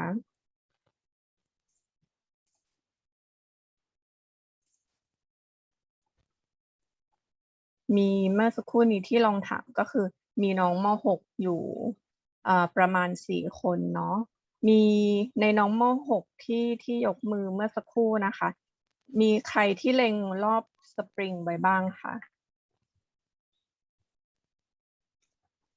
รอบสปริงก็จะมี2 รอบแต่ว่าถ้าสนใจรอบกันยาก็จะยังพอมีเวลาในการเตรียมตัวนะคะรอบแรกก็คือจะเริ่มตั้งแต่พฤศจิกายนเป็นต้นไปนะคะได้ค่ะน้องนิชาพัฒน์สนใจรอบสปริงนะคะเดี๋ยวยังไงเดี๋ยวพี่พลอยจะช่วย follow up ให้อีกทีหนึ่งเรื่องของว่าน้องพร้อมที่จะยื่นรอบไหนเนาะเดี๋ยวทุกๆคนที่เข้ามาในวันนี้หรือว่าลงทะเบียนไว้นะคะเดี๋ยวทางสำนักงานจะติดต่อกลับไปอีกทีหนึ่ง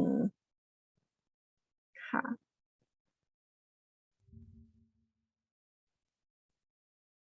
ถ้ายังไม่มีคำถามวันนี้ก็อาจจะเดี๋ยวขอปิดเซสชันนะคะเพราะว่าเป็นวันอาทิตย์น้องๆอาจจะอยากพักผ่อนอะไรอย่างนี้แล้วก็มีส่งเอกสารของรอบที่กำลังเปิดใช่ไหมคะได้เลยค่ะก็เดี๋ยวยังไง follow up กันอีกทีว่าเอกสารมาถึงที่ออฟฟิศเรียบร้อยแล้วก็เดี๋ยวจะติดต่อกลับไปนะคะช่วงนี้ก็คือทุกๆคน work from home แต่ว่าช่วงที่เป็นแอปพลิเคชันก็จะมีเข้าไปแบบตรวจเอกสารน้องๆเตรียมส่งไปที่ญี่ปุ่นอยู่บ้างนะคะก็ยังไงประสานกันว่าส่งมาแล้ว tracking number คืออะไรนะคะก็เดี๋ยวเราจะช่วยดูแลให้ค่ะขอบคุณนะคะ